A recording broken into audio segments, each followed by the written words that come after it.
Today, we're going to be looking at a brief video about digitizing, and I'm going to be explaining a little bit about digitizing to you.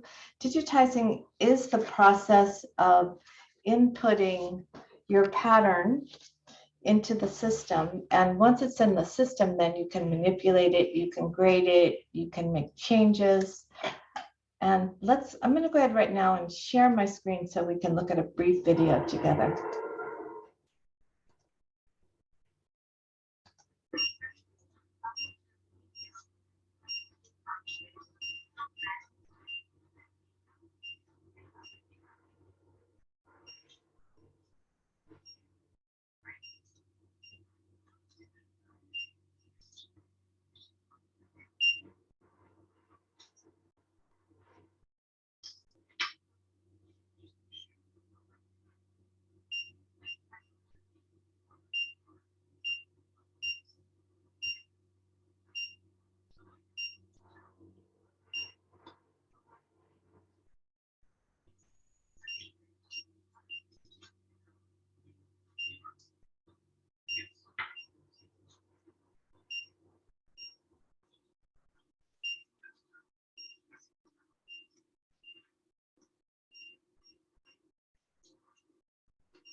Before you go to bed.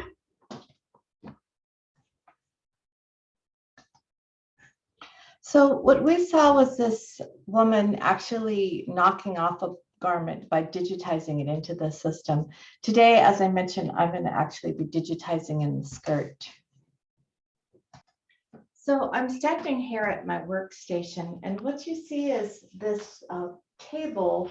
I use it as a desk. Normally my chair is sitting here, but in fact, this is an electronic table that interfaces or communicates with this cursor.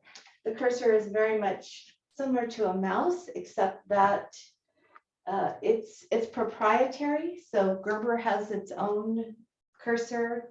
My system, which is Tuka, we have our own cursor as well. They look really similar, but these buttons input different information. As I said, this is an electronic board, and it can actually be lowered, or sometimes you'll actually see it in a vertical position to save room in an office. So it can be tilted as well. You notice I have my computer here. Well, it's a little bit off screen. I have my printer. And then this is a plotter. So once I've inputted my patterns and I'm ready to hand them over to my clients, I can give them a physical plotted pattern. We are going to be looking at the skirt. So this is the skirt that we're using in class. And before you digitize it, you want to be familiar with your pattern. So if we just look at this, we know this is the center front in this case. Here's our waist, here's our side seam, and here's the bottom or the hemline of the skirt. We notice that we have a hip notch. We do have darts. We have the 2 darts. I know you're familiar with this block. We have the drill holes that are circled, and then I have additional holes here that I'm going to digitize that will help me actually draw in the dart, because we know that it's going to be finishing a 1/2 inch past those drill holes.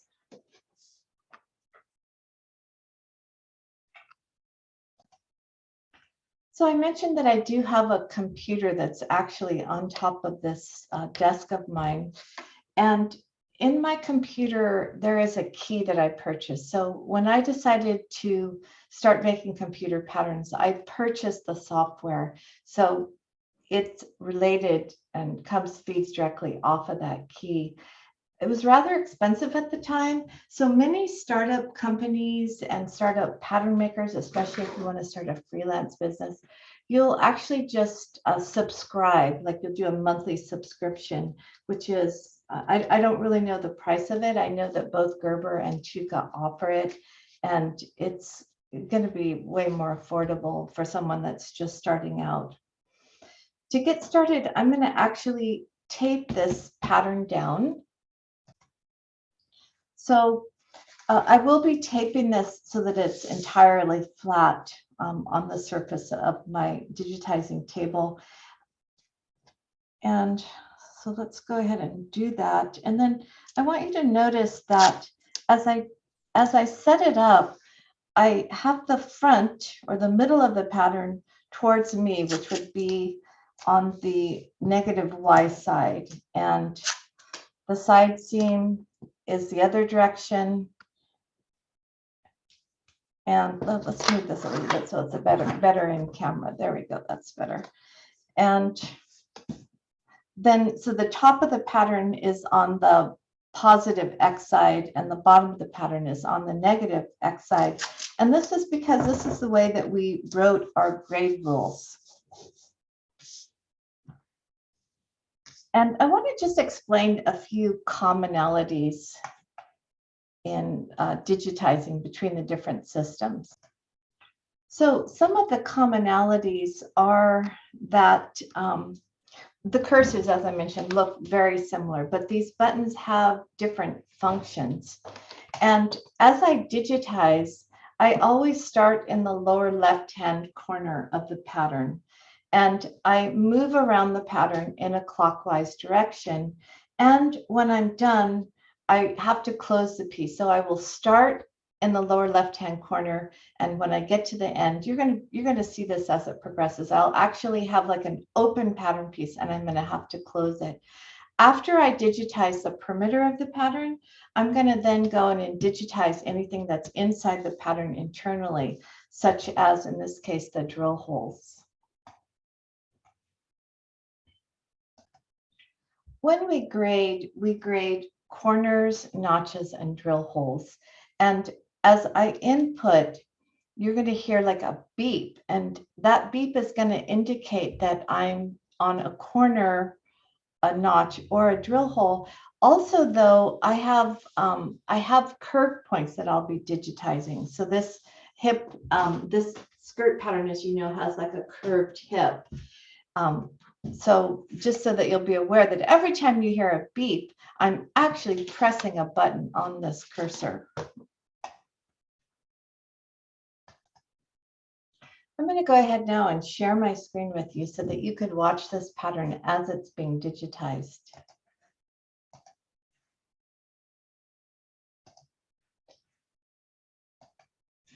So you see here that we have the alba blocks already set up. I have the 2-dart, I have the 1-dart bodice, I have the back bodice, I have the back skirt, and I also have the tapered sleeve. And I'm sure you recognize these blocks.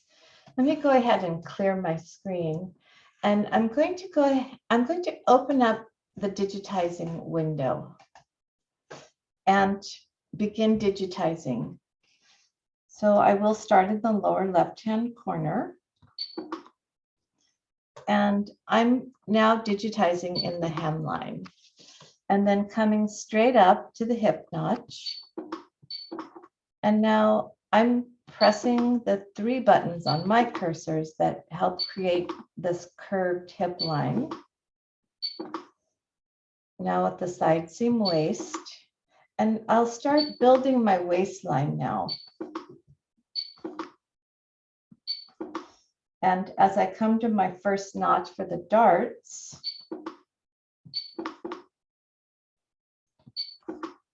I'm digitizing a drill hole, a notch with a grade point.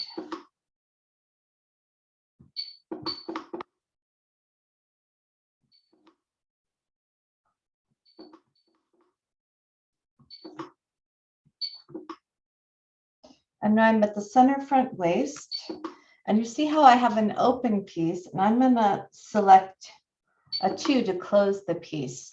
And now I can digitize my drill holes.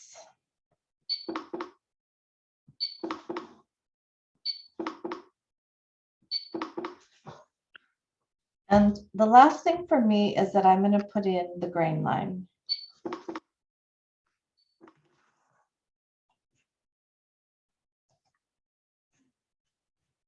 All right, the pattern piece is digitized.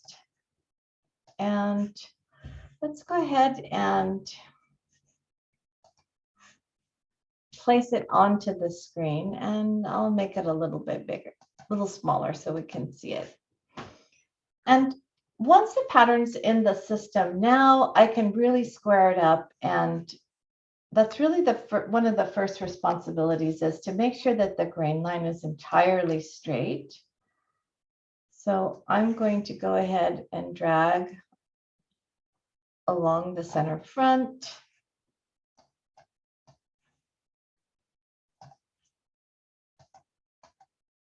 And it did flip the piece, so I'll flip it back. And then I'm going to just check that my hemline is entirely square. And it appears that it is. Notice that the hip line is not entirely square though, so I think I can straighten that side seam. So this is really a minuscule amount, but oh, I see the hem is a little bit off when I come in close. So let me bring it to that corner. And now my pattern is entirely square.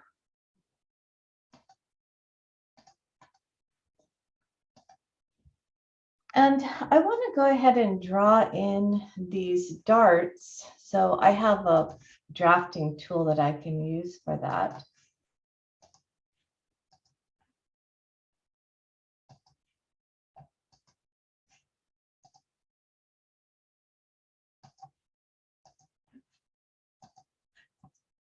And I like to do this so that the sewer sees exactly what the dart take-up looks like.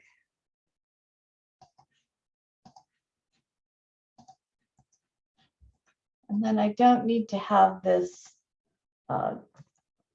marking anymore here. But I do want to check and make sure that these drill holes are circled.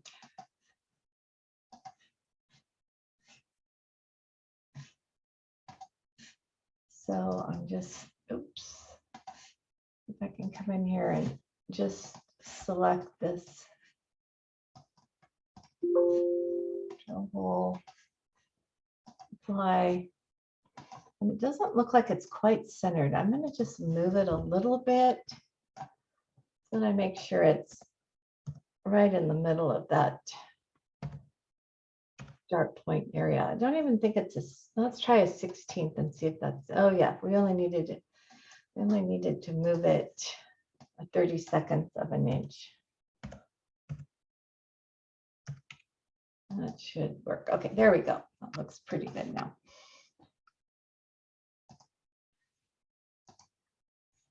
So when we watched the video earlier, she was actually using the Gerber system, and the Tuka system, which I own, was actually developed by pattern makers. So you notice that when I digitize this, I actually digitized it into my pattern. So because this system was made with a lot of pattern making input, the owner of the company who developed it actually set it up so that patterns are stored together. Like we store them on a hook, these are all stored in a file together.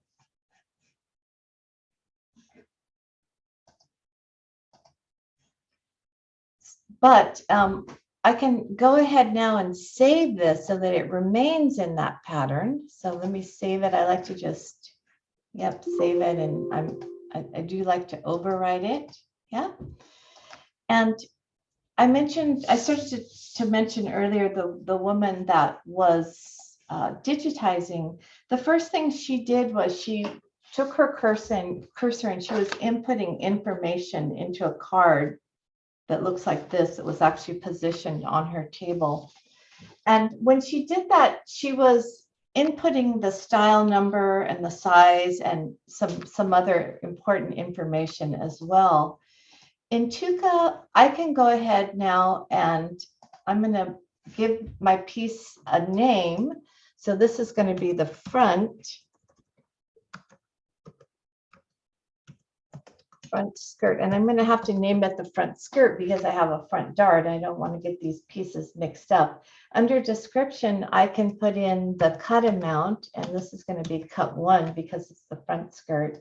And here is my material. And then we could have it cut 1 way or 2 way. I'm going to go ahead and leave it cut 1 way, and I'll apply that. And then this is similar to annotating a piece in Gerber. Notice now that my piece is annotated because I've saved it that way.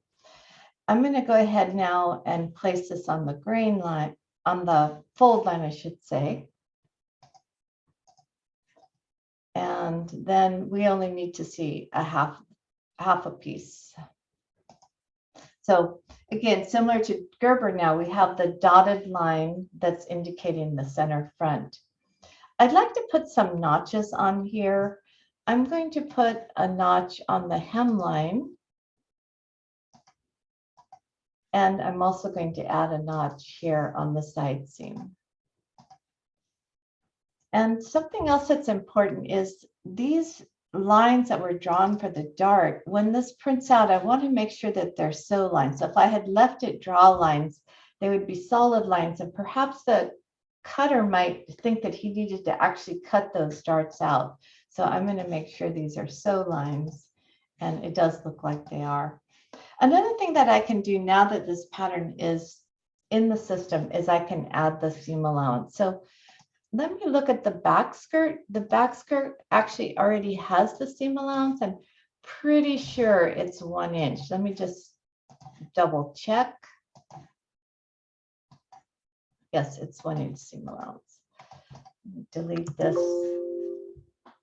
Oh, all right, so I can add my seam allowance now. I am going to add 1 inch for the hem. And I will add a ½ inch for the side seam and the waist. All right. And then let me go ahead again and save this.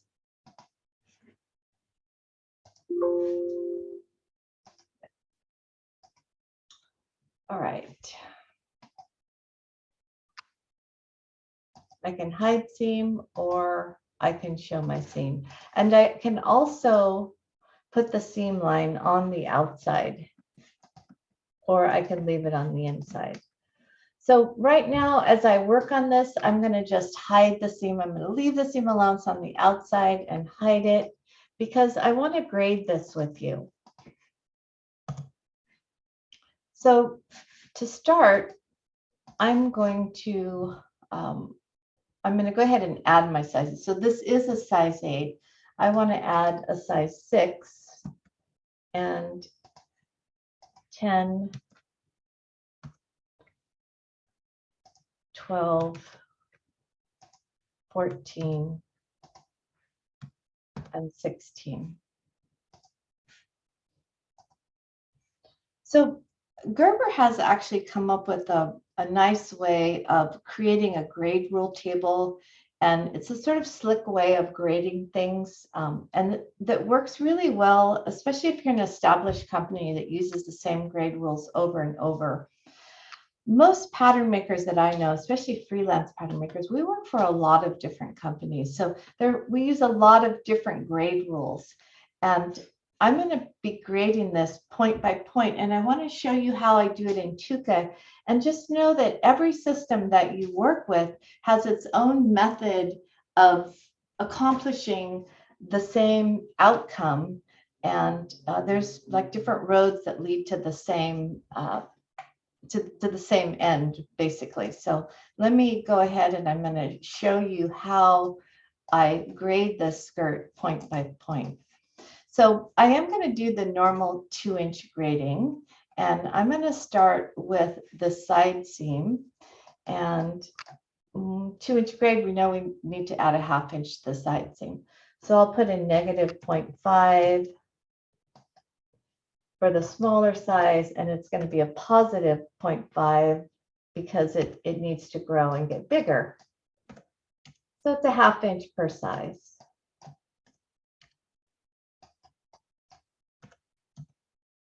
Okay, And I know that I need that same X grading all the way down the side seam.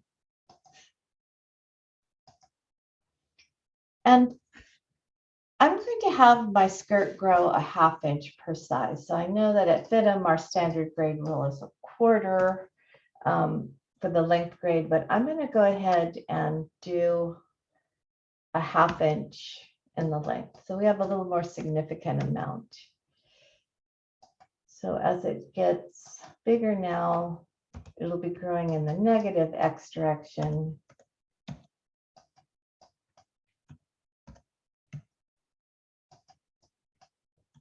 0.5.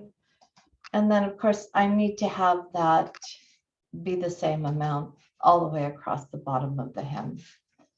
And so what I'm doing is I'm copying and pasting, and these are functions that we're pretty familiar with if you use any of the Excel programs or even Word. So grading has to be proportional, and because I've added a 1/2 inch to the side seam, I need to grade these darts half of that amount. So we can call this the full grade that we see here at the side seam.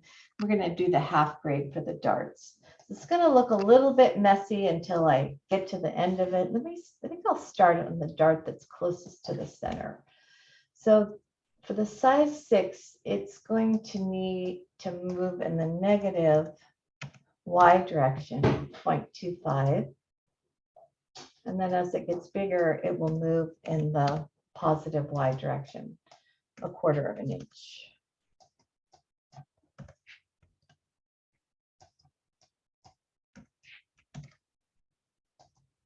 And let me take the grading off of this just so that we can see what this looks like clearer.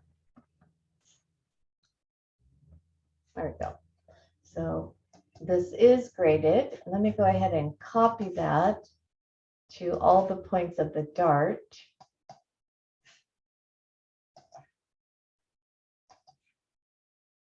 Let's see how that's working out. It's pretty hard to see it. Why? Oh, yeah, that looks better. All right, and then I'll continue with the other dart.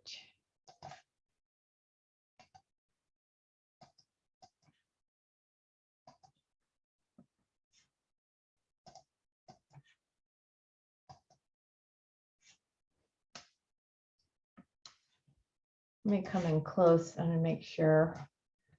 So occasionally the system flips the direction. So as it got smaller, it was moving in the negative Y direction. Yeah. So I can actually, I see that it's actually flipped it. So the Y is in the wrong direction. So I'm going to flip this.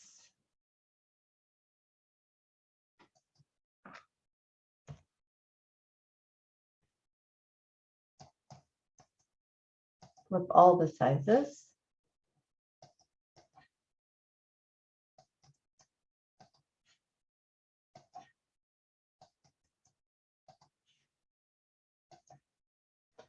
And yep, I need to flip that as well.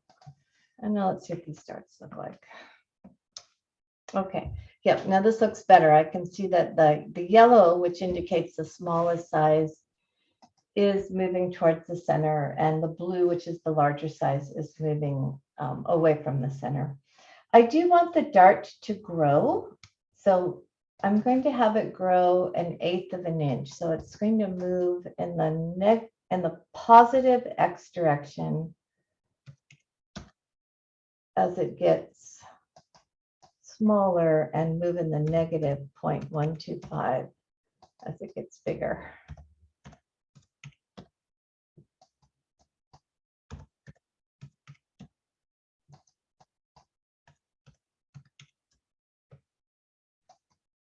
And let's see how that looks. Yeah, that's looking good. Now I'm going to apply this grading to the drill hole.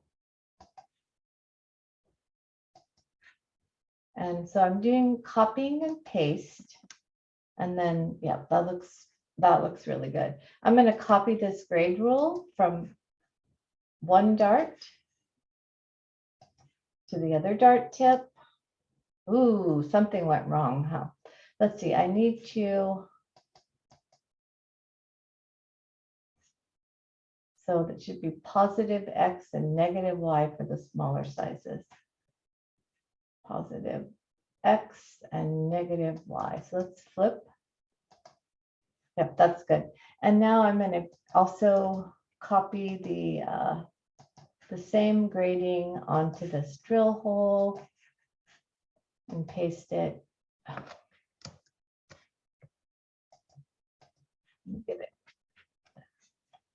Make sure that I'm selecting the drill hole, and then I can paste it. And then let's see if that graded correctly. Oh, I need to flip the Y. All right, now that looks great.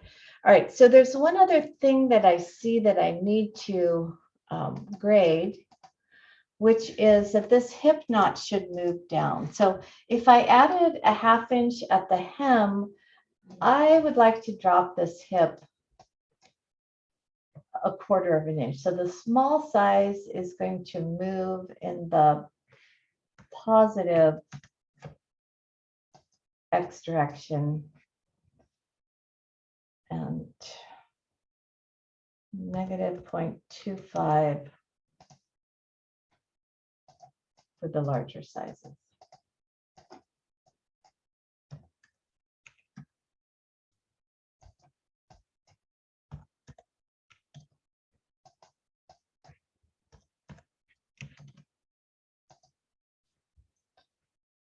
The skirt is graded, and I want to go ahead and save this, of course. Save, and I'm going to override it. Okay, let me go ahead and hide my grading now.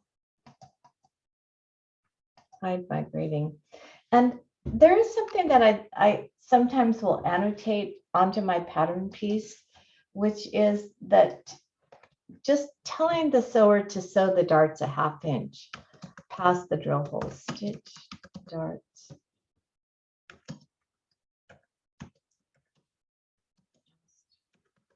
Drill holes.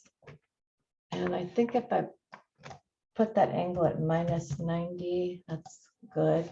Oh, it's kind of big, huh? Let's make it 0.375 and see if it's a better size. Yeah. Save that.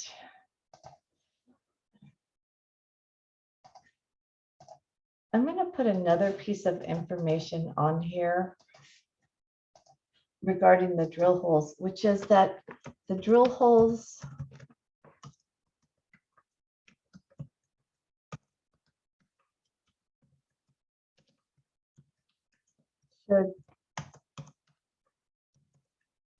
should be marked only, not punched.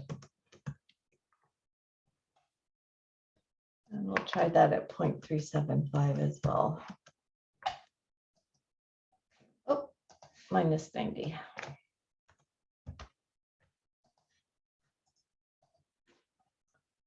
Let me place that inside the pattern. I want to save this. So I've given a lot of information on the drill holes, and that's because drill holes, when punched, actually create holes in your garment. So we have to be really careful with them. So this pattern has been digitized, and I've shared with you a little bit of information about it. And there will be a test. I want you to go ahead and work on the test on your own outside of class.